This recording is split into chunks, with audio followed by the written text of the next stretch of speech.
Welcome everyone. आज मैं movie Ralph की पार्ट 1 एक्सप्लेन करने वाली हूँ। तो मूवी के स्टार्टिंग में हम एक गेम शॉप को देखते हैं जहाँ हर तरह के गेम मौजूद होते हैं।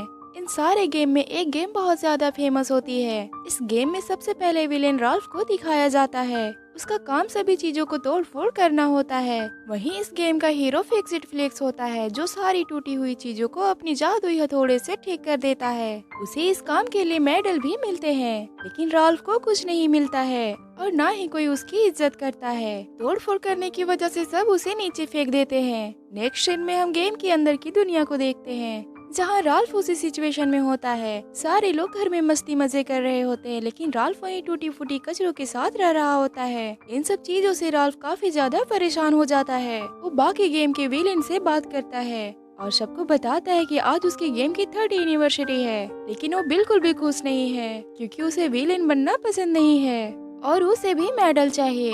सब उसे समझाते हैं कि हम जैसे हैं वैसे ही ठीक है। राल्फ वापस से अपने गेम में आता है। वो देखता है कि सारे लोग फिक्स इट फ्लिक्स गेम की 30 एनिवर्सरी मना रहे हैं और उसमें दूसरे गेम के क्रिएचर भी आए हुए थे, लेकिन राल्फ का अपना गेम होने के बावजूद भी उसे नहीं बुलाया गया था। राल्फ उस पार्टी में जाता है। सभी लोग उसे देखकर डर जाते हैं। उन्हें लगता है कि ये यहाँ पे पार्टी खराब करने आया है। फ्लिक्स बाहर आता है और राल्फ से बात करता है। राल्फ बोलता है कि वो तो बस यहाँ पे केक खाने आया है क्योंकि उसने कभी भी केक नहीं खाया है। फ्लिक्स उसे अंदर ले आता है। राल्फ केक को देखकर बहुत ज्यादा गुस्सा हो जाता है क्योंकि उसे कीचड़ में रखा होता है, इसलिए वो कहता है कि मुझे भी बाकी लोगों के साथ ऊपर होना चाहिए। लेकिन जिन कहता है कि तुम एक विलेन हो इसलिए तुम नीचे ही रहोगे और तुम्हें कभी भी कोई मेडल नहीं मिलेगा। ये सुनकर राल्फ बहुत ज्यादा गुस्सा हो जाता है। वो जिन से कहता है कि मैं भी मेडल जीत सकता हूँ, तो जिन कहता है कि अगर ऐसा हुआ तो हम सब कचरे के ढेर में रहेंगे और तुम इस बिल्डिंग में रहना, लेकिन ऐसा कभी भी नहीं होगा क्योंकि तुम बहुत बुरे हो, तुम हमेशा तोड़ फोड़ करते हो। इससे गुस्सा होकर राल्फ केक को तोड़ देता है और जाते हुए बोलकर जाता है कि वो मेडल जरूर जीतेगा।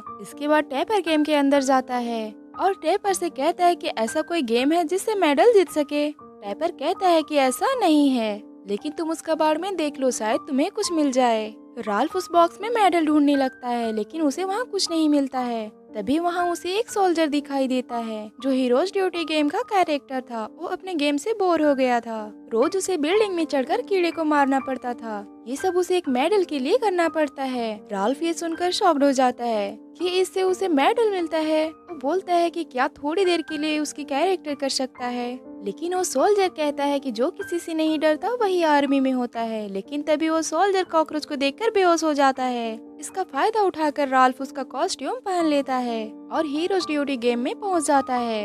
लेकिन ये गेम बहुत ज्यादा डेंजरस होता है क्योंकि इसमें सारे सोल्जर को कीड़े मारने थे, लेकिन राल्फ को तो गन ही नहीं चलानी आती थी। तभी एक लड़की गेम शॉप में आती है और हीरोज ड्यूटी गेम को स्टार्ट कर देती है। सारे कैरेक्टर कीड़े को मारने लगते हैं। तभी एक कीड़ा राल्फ पे हमला कर देता है, लेकिन राल्फ उसे मार नहीं पाता है और राल्फ की गलती की वजह से गेम ओवर हो जाता है, जिससे गुस्सा होकर इस गेम की लीडर केलोन राल्फ पर बहुत गुस्सा करती है। दूसरी तरफ जब वो लड़की फिक्स इट फ्लिक्स गेम को खेलती है तो उसमें राल्फ होता ही नहीं है। जब राल्फ कुछ तोड़ेगा ही नहीं तो फ्लिक्स क्या ठीक करेगा। फ्लिक्स और बाकी क्रिएचर राल्फ को ढूंढने लगते हैं। वो लड़की शॉप के ओनर को बताती है कि इसमें राल्फ नहीं है, ये गेम तो खराब हो चुका है। वो कहता है कि ठीक है, मैं इसे कल ठीक करवा दूंगा। अगर ये ठीक नहीं हुआ तो इसे भी बंद कर दिया जाएगा। ओनर उस गेम में आउट ऑफ ऑर्डर का पोस्टर लगा देता है। यहाँ गेम के बाकी क्रिएचर राल्फ के ना होने से परेशान हो जाते हैं। तभी उन्हें पता चलता है कि राल्फ हीरोज ड्यूटी गेम में चला गया है। यहाँ राल्फ उस बिल्डिंग में चढ़ता है जहाँ उसे मेडल मिल जाता है। राल्फ को ढूंढने के लिए फ्लिक्स उसी गेम में आ जाता है और केल उनको बताता है कि राल्फ इसी गेम में आया था।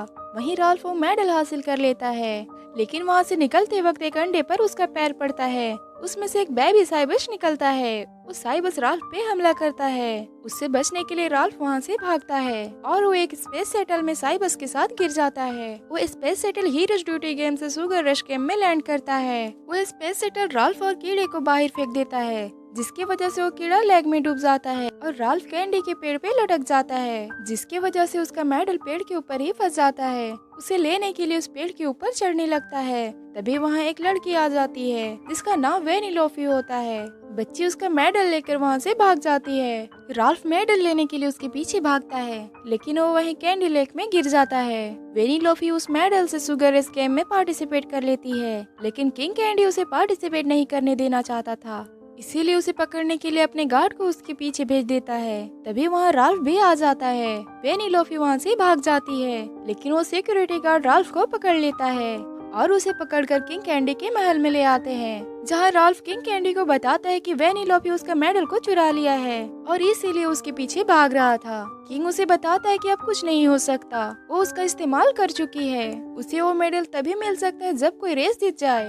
राल्फ कहता है कि जो भी जीतेगा मैं उससे छीन लूंगा। ये सुनकर किंग कैंडी राल्फ को इस गेम से बाहर जाने को कहता है। राल्फ वहाँ से भाग जाता है ताकि अपना मेडल हासिल कर सके। तभी रास्ते में उसे कुछ रेसेस दिखाई देते हैं जो वेनिलोफी का मजाक उड़ा रहे होते हैं। वो वैनी से कहते हैं कि तुम हमेशा अटकती रहती हो, इसीलिए तुम्हें गेम में आने से बैन किया गया है। उसका मजाक बनाते हुए उसकी गाड़ी को तोड़ देते हैं, जिससे वो रेस में हिस्सा लेने वाली थी। ये देखकर राल्फ को वेनिलोफी के लिए बहुत बुरा लगता है, इसलिए उन लोगों को डरा कर वहाँ से भगा देता है। वेनी अपनी गाड़ी को टूट जाने पर उदास हो जाती है। वो राल्फ से कहती है कि रेस जीतकर उसका मेडल वापस कर देगी, लेकिन कार बनाने में उसकी मदद करनी होगी। राल्फ अपने मेडल के लिए उसका बात मान जाता है। दूसरी तरफ कैलन और फ्लिक्स साइबर्स को ढूंढते हुए सुगर रश में आते हैं और वहाँ उन्हें स्पेस शटल मिलता है, जिसमें बैठकर राल्फ इस गेम में आया था। कैलन फ्लिक्स से पूछते हैं कि राल्फ दूसरे गेम में क्यों आया है। फ्लिक्स बताता है कि वो मेडल के लिए बात कर रहा था, लेकिन उन्हें नहीं पता था कि वो टर्बोगिरी करेगा। तभी फ्लिक्स कैलन को टर्बोगिरी गेम के बारे में बताता है। जब मार्केट शुरू हुआ था तब टर्बोगिरी गेम बच्चों का बहुत ज्यादा पसंदीदा गेम था, लेकिन फिर रोड ब्लास्टर गेम आया जो बच्चों को टर्बो से भी ज्यादा पसंद आने लगा। टर्बो को इस बात से जलन होने लगी और वो रोड ब्लास्टर गेम में चला गया। इसकी वजह से गेम में तबाही मच गई और दोनों गेम को हमेशा के लिए बंद कर दिया गया। फ्लिक्स कैलन को बताता है कि इसी वजह से वो राल्फ को ढूंढ रहा है ताकि वो अपने गेम को बचा सके। राल्फ और वेनिलोफी किंग कैंडी की फैक्ट्री में जाकर एक कार बनाते हैं। कार परफेक्ट तो नहीं बनता, पर वो कार वेनिलोफी को बहुत पसंद आती है। वो कार पे अपना अपना नाम लिखते हैं, लेकिन उसी वक्त किंग कैंडी और उसके गार्ड आ जाते हैं। राल्फ वहाँ से भागने के लिए वैनी को कार स्टार्ट करने को कहता है, लेकिन वैनी को कार चलाना नहीं आता था। राल्फ उन लोगों से बचने के लिए अपने हाथों से चलाकर भाग जाता है। किंग कैंडी और उसका गार्ड भी उनके पीछे होते हैं। तभी वैनी राल्फ को सीक्रेट पैसेज के थ्रू कोला माउंटेन में ले जाती है, जहाँ वो रहा करती थी। राल्फ वैनी पर गुस्सा करता है, तुम्हें कार चलाने नहीं आता तो तुम रेस कैसे जीतोगी। राल्फ वैनी को बताता है कि उसका मेडल उसके लिए कितना इम्पोर्टेंट है। तभी राल्फ को कुछ गिरने की आवाज आती है। वहाँ माउंटेन में मेंटोस की ढेर सारी गोलियां लगी होती है, जो अगर कोला में गिरती थी तो रिएक्शन की वजह से लावा उछल जाता था। तभी वैनी राल्फ को बताती है कि उसकी भी कंडीशन सेम है, उसे भी इस कोला माउंटेन में अकेले ही रहना पड़ता है। राल्फ वैनी को कहता है कि इस गेम को छोड़ क्यों नहीं देती हो। वेनिलोफी बताती है कि जिसके अंदर ग्लिचेस होता है वो छोड़कर नहीं जा सकते, इसलिए वो कुछ भी नहीं कर सकती। राल्फ इमोशनल होकर उसके लिए ट्रैक बनाने लगता है और उसे कार भी चलाना सिखाने लगता है। इसके आगे की स्टोरी अभी बाकी है दोस्तों, देखने के लिए मेरे चैनल को जरूर सब्सक्राइब करें। इसके नेक्स्ट एपिसोड को मैं जल्दी अपलोड कर दूंगी, तो इस तरह की वीडियो देखने के लिए मेरे साथ बने रहे और मेरे चैनल को जरूर सब्सक्राइब करें और बेल आइकन को भी प्रेस करें। Thanks for watching.